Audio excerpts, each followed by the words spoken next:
السلام علیکم ورحمۃ اللہ وبرکاتہ۔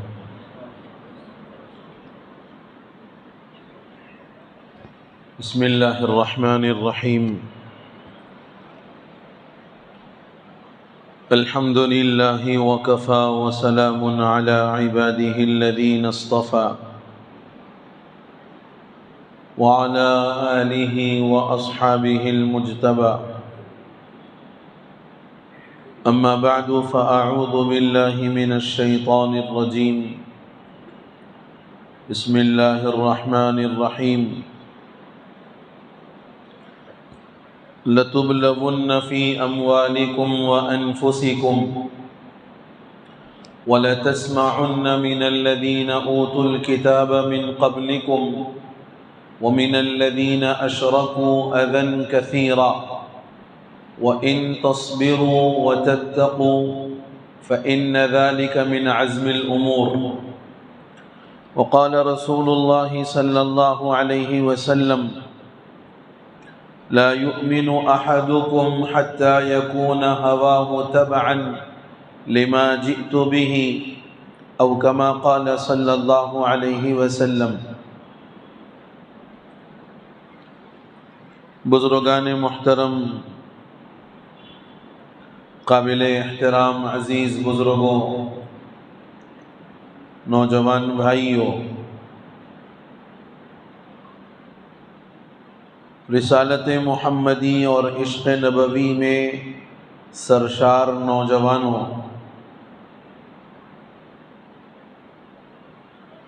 ستیزہ کار رہا ہے ازل سے تا امروز، ستیزہ کار رہا ہے ازل سے تا امروز، چراغ مصطفی سے شرار بولہبی۔ مجھے دنیا سے کچھ ملے نہ ملے، مجھے دنیا سے کچھ ملے نہ ملے، میرے لیے یہ نسبت کافی ہے۔ در مصطفیٰ میری سلطنت ہے، میں اسی در کا فقیر ہوں۔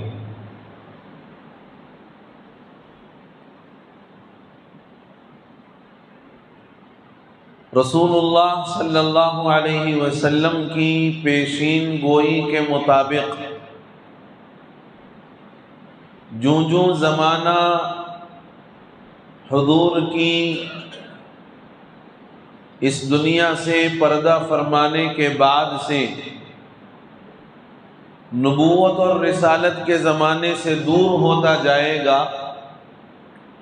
ویسے ہی دنیا قیامت کے قریب ہوتی جائے گی،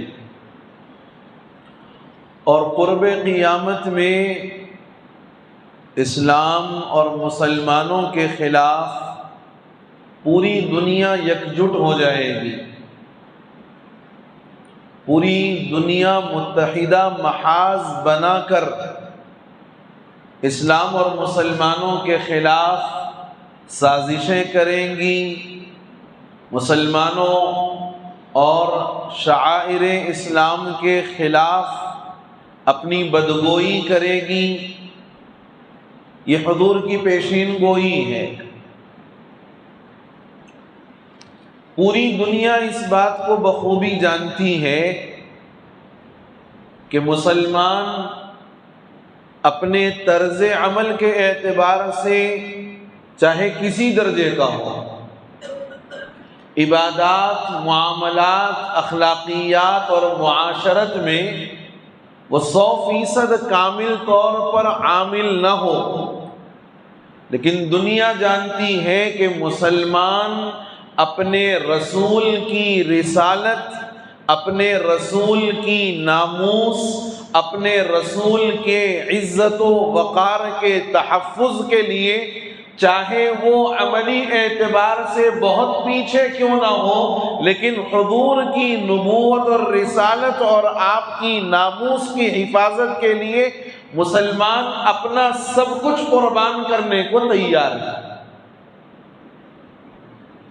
اور مسلمان کا رشتہ پوری دنیا میں سب سے زیادہ مضبوط اگر کسی سے ہے تو وہ نبی مکرم صلی اللہ تعالی علیہ وسلم سے ہے۔ سب کچھ مسلمان گوارا کر سکتا ہے، اپنی آن بان شان جان سب کچھ لٹا سکتا ہے نبوت محمدی کے خاطر۔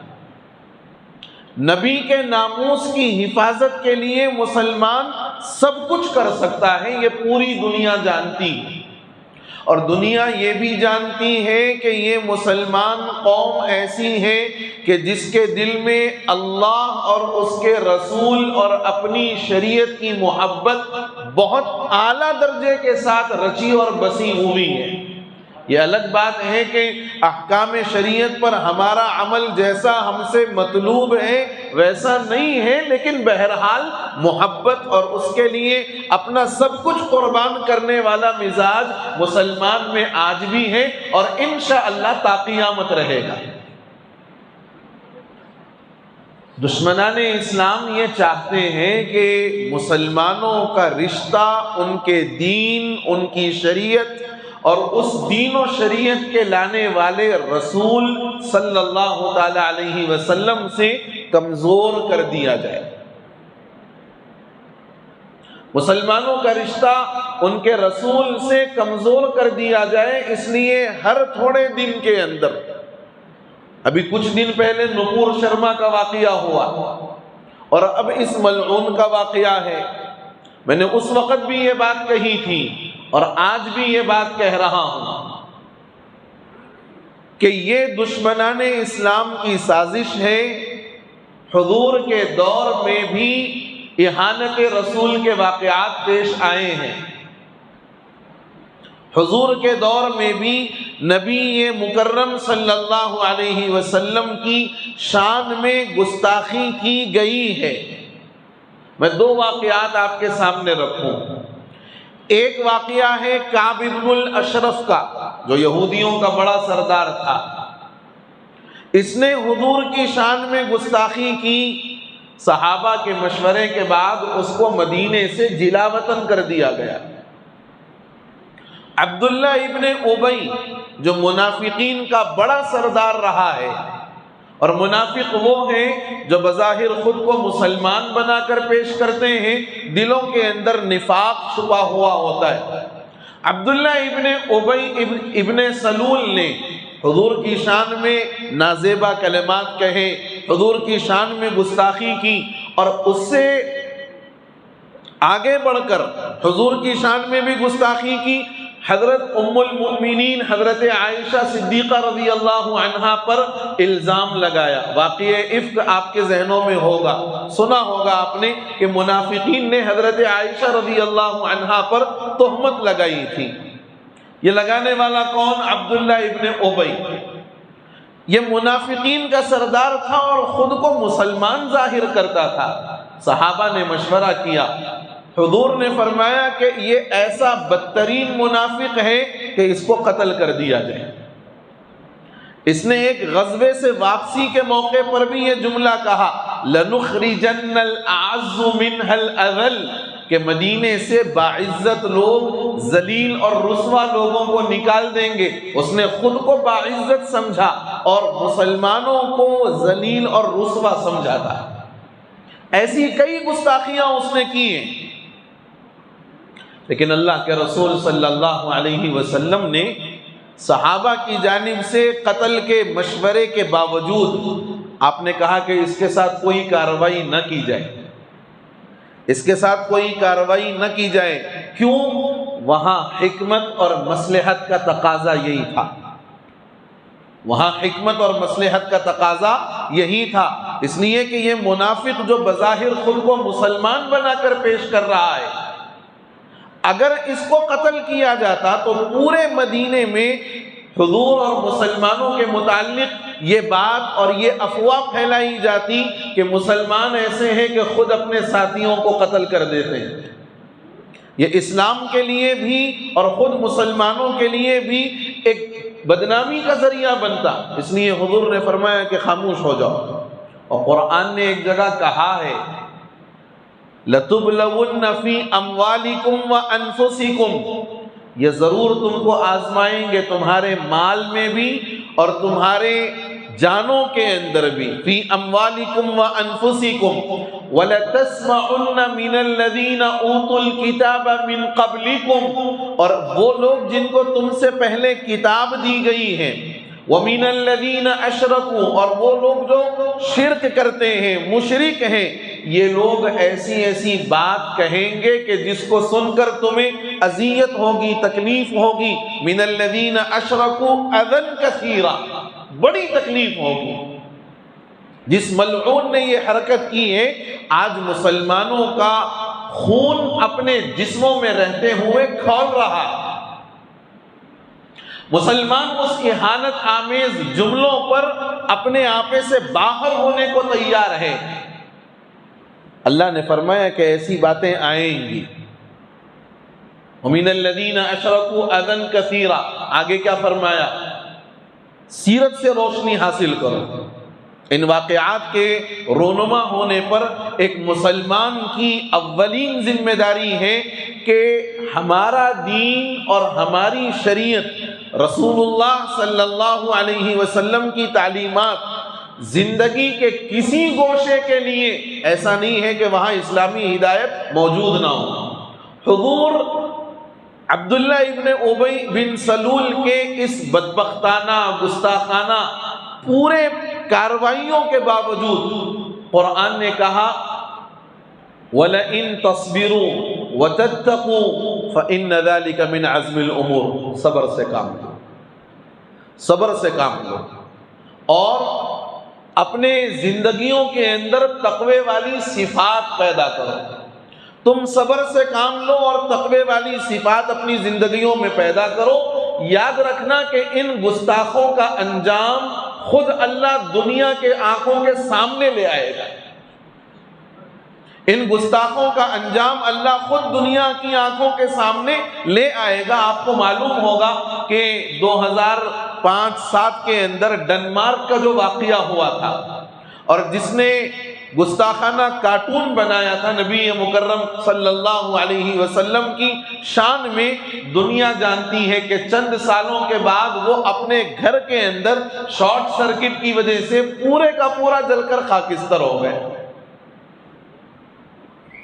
حافظ ابن حجر رحمت اللہ علیہ، جو بخاری کی شرح لکھنے والے بہت بڑے محدث ہیں، بہت بڑے محدث، حافظ ابن حجر رحمت اللہ علیہ نے اپنی کتاب میں ایک واقعہ لکھا ہے۔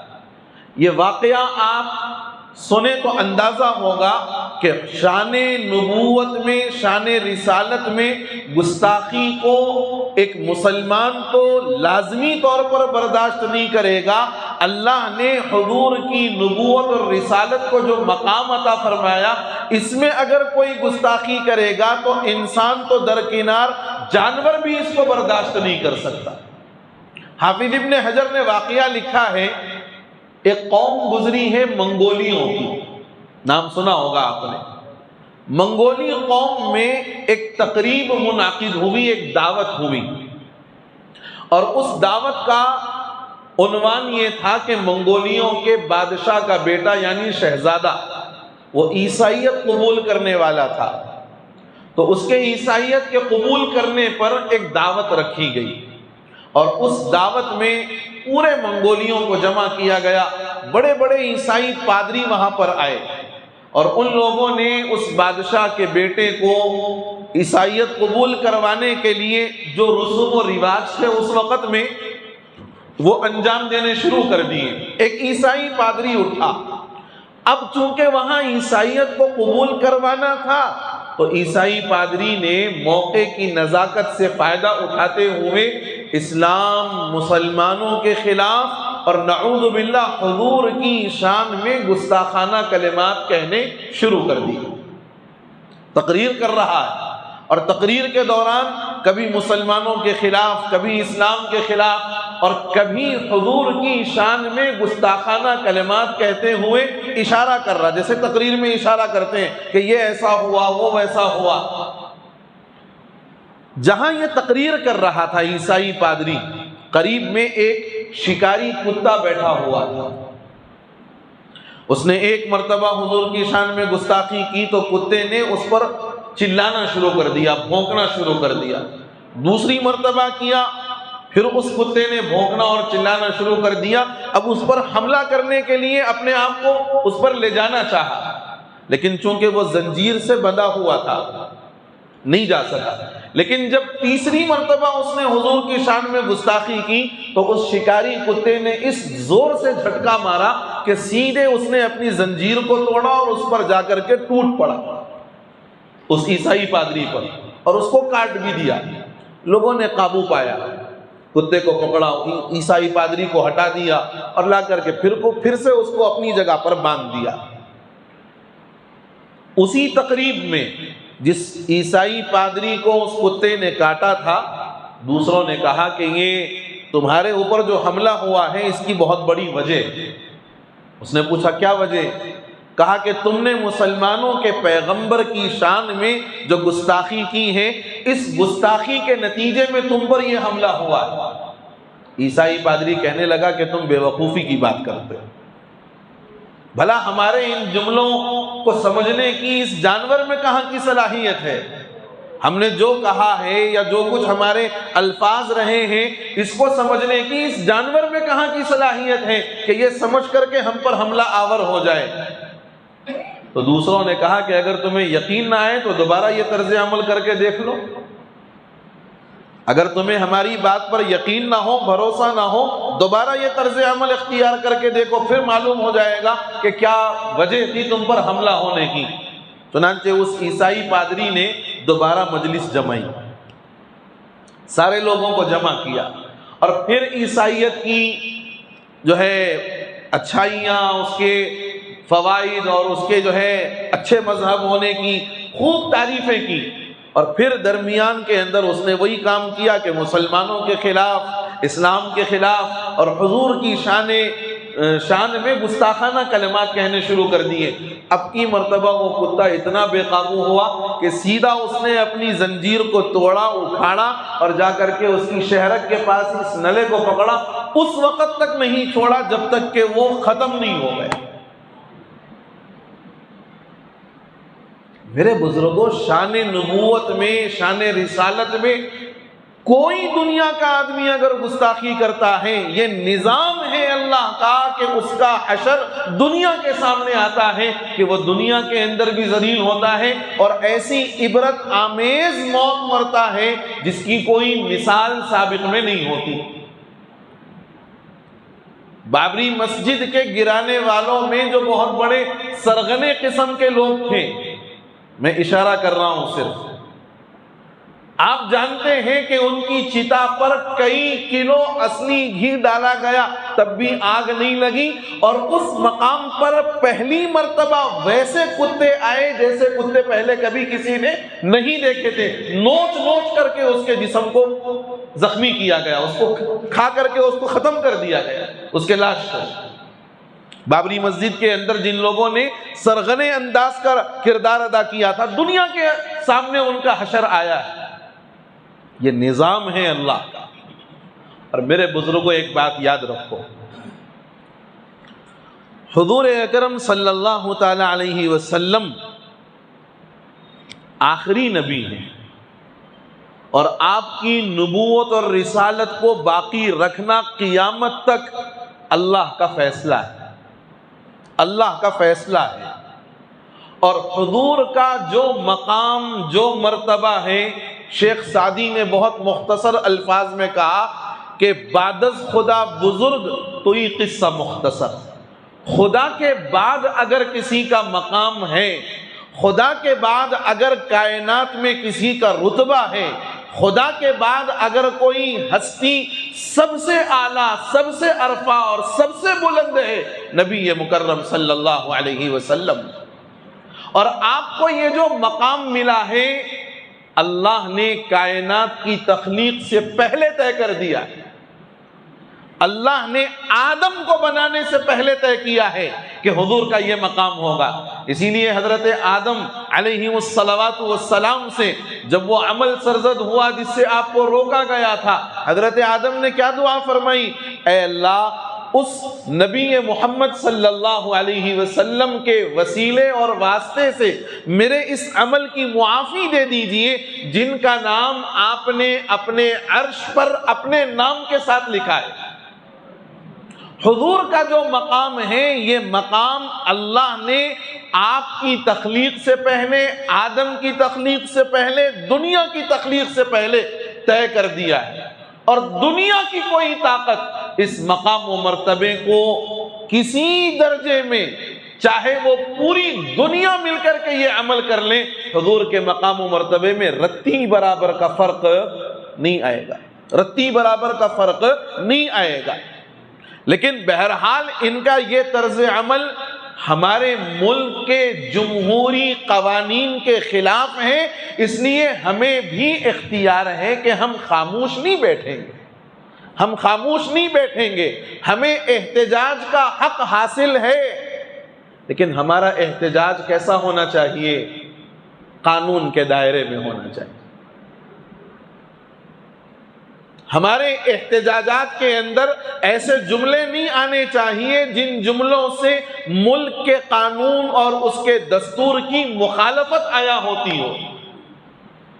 ہمارے احتجاج کے اندر ایسا کوئی طرز عمل نہیں آنا چاہیے جو خود ہمارے لیے تکلیف کا باعث ہو اور ہمارے ذریعے سے پوری برادری کے لیے تکلیف کا باعث بن جائے۔ اور یہ یاد رکھیے گا آپ کہ جو کوئی شان نبوت میں، شان رسالت میں گستاخی کرتا ہے، اللہ اس کو دنیا میں لازماً ذلیل کرتا ہے، پوری دنیا کے سامنے اس کی ذلت اور رسوائی آتی ہے، اور اگر یہ سمجھتے ہیں کہ ہمارا کوئی کچھ نہیں بگاڑ سکتا تو یہ خام خیالی میں ہے۔ دنیا کے اندر ان کی موت اور ان کی زندگی خود باعث عبرت بن جاتی ہے، یہ ضابطہ ہے اللہ کی طرف سے۔ میں نے مثال دی آپ کو ایک اور۔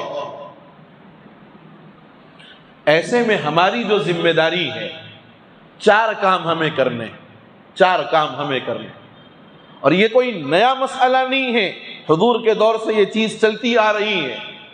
اور یاد رکھنا چاہیے ایک بات اصولی طور پر، سزا دینے کا حق ہمیں اور آپ کو نہیں،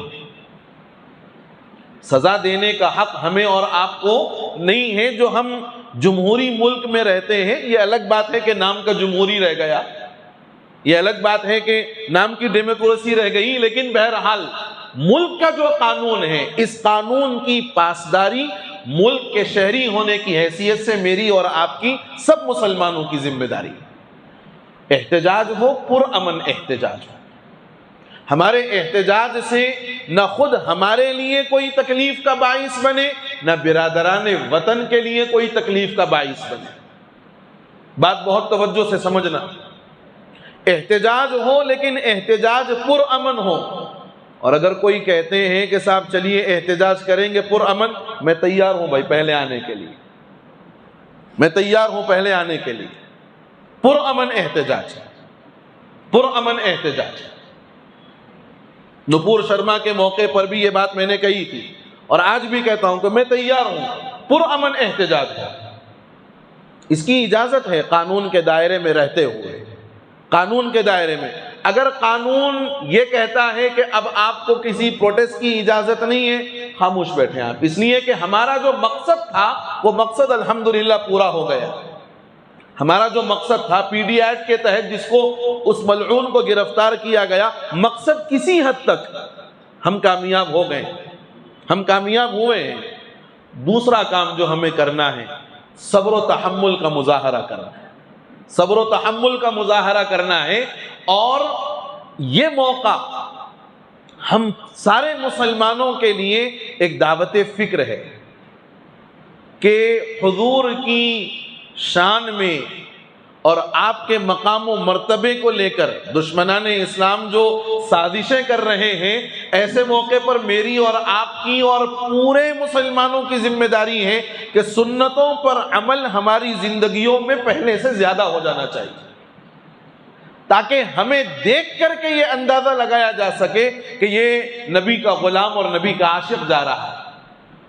ہماری زندگیوں کے اندر سنتوں کا اہتمام آ جائے، حضور کے ساتھ محبت زبانی بہرحال ہے، بلکہ زبانی نہیں، ہمیں اپنے جان سے بھی زیادہ محبت ہے، لیکن اس محبت کا اظہار تھوڑے سے اپنے کردار میں کر لیا جائے۔ اس محبت کا اظہار زبان سے تو ہو رہا ہے، اپنے کردار سے بھی کر لیا جائے۔ تیسرا کام، سیرت کا جو پیغام ہے اور حضور کی جو سیرت ہے، اس سیرت کو عام کیا جائے۔ اور اس کے عام کرنے کا مطلب یہ ہے کہ پہلے سیرت ہم خود پڑھیں اور پوری دنیا کے اندر سیرت کے پیغام کو عام کریں۔ حضور کی ذات مبارکہ کو لے کر جن چیزوں کو بنیاد بنا کر اعتراض اور اشکال کیا جاتا ہے، یہ ہماری ذمہ داری ہے کہ ان اشکالات کو دور کیا جائے۔ لوگوں کے ذہنوں میں جو چیزیں بٹھائی گئی ہیں ان کو صاف کیا جائے، اس کو دور کیا جائے۔ اور اس کے لیے سب سے پہلا کام ہمیں یہ کرنا ہے کہ خود ہمیں سیرت سے واقفیت ہونی چاہیے۔ حضور کی سیرت سے ہم پہلے واقف ہوں، ہم واقف ہوں گے تو دوسرے کو واقف کروائیں گے۔ اور چوتھا کام میرے بزرگوں جو ہمیں کرنا ہے، پوری دنیا میں دعوت دین کو لے کر کے مذہب کا اور حضور کی سیرت کا سچا پیغام عام کرنا ہے۔ دعوت دین کو لے کر پوری دنیا میں حضور کی سیرت کا، حضور کے مشن کا جو پیغام ہے اور جس کے ذریعے سے اسلام کی ایک اچھائی لوگوں کے سامنے آتی ہے، ہماری ذمہ داری ہے کہ یہ پیغام ہم عام کریں۔ یاد رکھیے گا، یہ پیغام عام کرنے کے سلسلے میں ہم جتنے اس وقت میں کوتاہی کا شکار ہیں، شاید دنیا کی کوئی قوم ایسی نہیں ہے جو اپنے مذہب کے پرچار میں پیچھے رہ گئی ہو۔ مسلمان واحد قوم ہے جو اپنے مذہب کے پرچار میں بہت پیچھے، بہت پیچھے۔ یہ چار کام اس وقت ہمیں کرنے ہیں۔ اول، حکومت کی طرف سے، پولیس کے محکمے کی طرف سے اجازت ہو تو پرامن انداز سے احتجاج کیا جائے۔ اجازت نہیں ہے، خاموش ہو جائیں۔ لیکن ایک اس میں آپ کام یہ کر سکتے ہو، جتنے مقامات پر جا کر FIR درج کروانا ہے لازماً جائیں اور درج کروائیں۔ کوئی غلط کام نہیں ہے، آپ کا دستوری حق ہے، آپ کا دستوری حق ہے۔ آپ جائیں، اس کے متعلق، اس کے خلاف آپ FIR درج کروائیں۔ ہو سکے تو اپنے ساتھ میڈیا کو بھی رکھیں اور اس کے بھی سامنے لائیں کہ فلاں علاقہ ہے، فلاں پولیس اسٹیشن ہے، یہاں جا کر کے ہم نے اس ملعون کے خلاف FIR درج کروایا۔ ایک کام۔ دوسرا کام، صبر و تحمل سے کام لیں اور دعا کریں اور اپنی طرز زندگی کو بدلنے کی فکر کریں کہ ہمارے زندگیوں کے اندر حضور کی سیرت، حضور کی سنت کس درجے میں ہے، اس پر غور کریں۔ یقیناً ہم اس چیز کے لیے سب کچھ قربان کرنے کو تیار ہیں۔ میں نے کہا اپنا کردار تھوڑا سا قربان کرو، اپنا کردار تھوڑا سا قربان کرو، اپنی زندگی میں سیرت اور اپنی زندگی میں حضور کی سنت کو لے آؤ۔ تیسری چیز یہ ہے، سیرت کے پیغام کو، سیرت کے لٹریچر کو، سیرت کے مواد کو پوری دنیا میں عام کرو اور لوگوں کے ذہنوں میں جو شکوک و شبہات ہیں اسلام، مسلمانوں اور پیغمبر اسلام صلی اللہ علیہ وسلم کے متعلق، اس کو دور کرنے کی کوشش کرو۔ اور چوتھا کام یہ ہے کہ پوری دنیا میں دعوت دین کو لے کر اسلام کے اچھے سچے پیغام کو، حضور کی سیرت اور حضور کی طرز زندگی کو پوری دنیا میں عام کرنے کی فکر کرو۔ یہ ایک مسلمان کی بحیثیت مسلمان ہونے کی ذمہ داری ہے۔ اور ایک آخری اور اہم بات جس کی طرف بہت توجہ کی ضرورت ہے کہ بہت سارے لوگ سوشل میڈیا کے ذریعے سے نئے نئے نعرے جو ہے لوگوں کے درمیان میں عام کروا رہے ہیں۔ یہ نعرہ لگانا ملک کے قانون اور دستور کے خلاف ہے۔ جو نعرہ اس وقت میں عام کیا جا رہا ہے، اس نعرے کی ضرورت نہیں ہے۔ آپ نعرہ لگوائیں گے تو ہو جائے گا، بولو نا، آپ نعرہ جو لگوا رہے ہو، نعرہ لگوائیں گے ہو جائے گا کام؟ نہیں، ایسا نعرہ لگوانا خود نعرہ لگانے والوں کی زندگی کے لیے تکلیف کا اور ان کے فیوچر کے بربادی کا ذریعہ بنے گا، یاد رکھیں آپ۔ اس لیے ہوش جوش کے اندر ہیں، ہوش مت کھوئیے، جوش کے ساتھ ہوش ضروری ہوتا ہے۔ جوش ہو اور ہوش نہ ہو تو پھر کام بگڑ جاتا ہے۔ اور ایسا کوئی طرز عمل جس سے میڈیا کے واسطے سے یا کسی اور ذریعے سے یہ باور کروانے کا موقع مل جائے کہ دیکھو احتجاج کرنے والے کیا کیا کام کر رہے ہیں، ایسا کوئی طرز عمل مت اختیار کریے، ایسا کوئی کام مت کریے جس سے مخالف کا کیس کمزور ہو جائے گا اور ہمارے خلاف کیس مضبوط ہو جائے گا، ایسا کوئی طرز عمل مت اختیار کریں۔ اور بہرحال اس وقت اس بات پر بہرحال ہمیں تھوڑا سا خوش ہونے کی ضرورت ہے کہ جو مقصد تھا الحمدللہ اس مقصد میں کسی نہ کسی درجے میں تھوڑی بہت کامیابی ضرور ملی ہے۔ بس اب کوئی ایسا موقع نہیں ہے کہ بلا وجہ چوراہوں پر روڈوں پر نکل کر ہم کسی اور جذبے سے جا رہے ہیں لیکن ہمیں پیش کسی اور طریقے سے کیا جا رہا ہے، ہمارے جانے کا مقصد کچھ اور ہے لیکن ہمیں پیش کوئی اور مقصد سے کیا جا رہا ہے، اور جو مقصد تھا میں نے کہا کہ وہ مقصد کسی نہ کسی درجے میں حاصل ہو چکا ہے۔ اس لیے اب کام یہ کرنا ہے اپنی زندگی میں سیرت اور سنت کو لا کر عملی طور پر دنیا کو بتانا ہے کہ مسلمان اپنے رسول کا سچا عاشق ہے۔ اللہ تعالیٰ مجھے اور آپ کو اور ساری امت مسلمہ کو کہنے اور سننے سے زیادہ ان مواقع پر ہوش مندی کے ساتھ کام کرنے کی توفیق نصیب فرما دے، آمین یا رب العالمین، وآخر دعوانا ان الحمد للہ رب العالمین۔